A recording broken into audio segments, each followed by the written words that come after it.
Hi, I'm Dr. John Leonard from the Lymphoma Program at Weill Cornell Medical College and New York Presbyterian Hospital. Welcome to our review of emerging data for lymphoma patients, or REDLAMP program. Today I'm going to present to you an article, a publication from a recent issue of the Journal of Clinical Oncology. This is entitled "Low Serum Vitamin D Levels Are Associated with Inferior Survival in Follicular Lymphoma, a Prospective Evaluation in SWOG and LYSA Studies." And the authors of this are led by Jennifer Kelly and Jonathan Friedberg.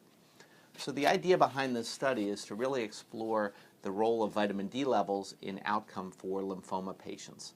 As you may know, vitamin D has been associated with a variety of different disease processes, including various cancers. And in fact, there are data suggesting that this may correlate with outcome in CLL, chronic lymphocytic leukemia, and diffuse large B-cell lymphoma.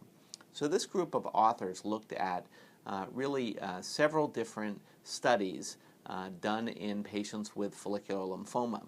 3 of these were studies of the Southwest Oncology Group, one of the National Cancer Institute's national cooperative groups, and one of these from the LYSA cooperative group based primarily in France. Across all of these 4 studies, there were about 1,700 patients treated. And most of these patients received chemotherapy, often CHOP chemotherapy with rituximab treatment. And so when these patients started treatment, blood was drawn on all of the patients and vitamin D levels were assayed. And the authors went on to then look at these vitamin D levels and correlate vitamin D levels with subsequent outcome to the lymphoma therapy. And the net of this analysis is that there was a minority, but an important group of these follicular lymphoma patients that when they entered the study, their vitamin D levels were below normal.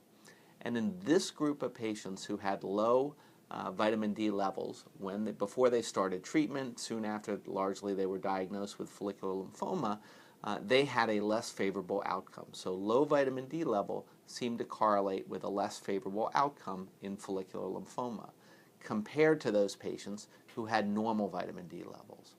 So what does this mean for a patient with follicular lymphoma? Well, I think it's important to understand several different caveats of this. First, this is not necessarily a cause and effect.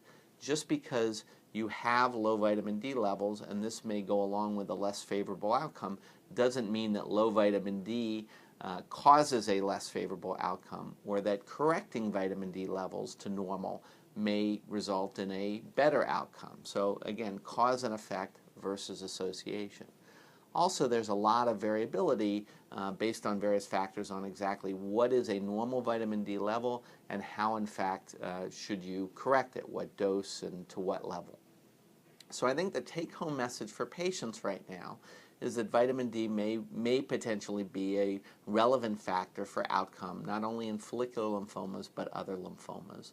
And I think a reasonable approach to this right now, based on the data we have, is that patients with lymphoma, when they're diagnosed at least, should probably get a vitamin D level. And if they're low, they should speak to their doctor about potentially correcting this. And this may be something that ultimately could assist with the lymphoma outcome, as well as obviously other medical issues that may relate to vitamin D. So this is a moving target. These data are emerging. I think this is an important area for further study, but it's something that patients should speak about with their doctor. I hope that this presentation was helpful to you, and thank you very much for joining me today.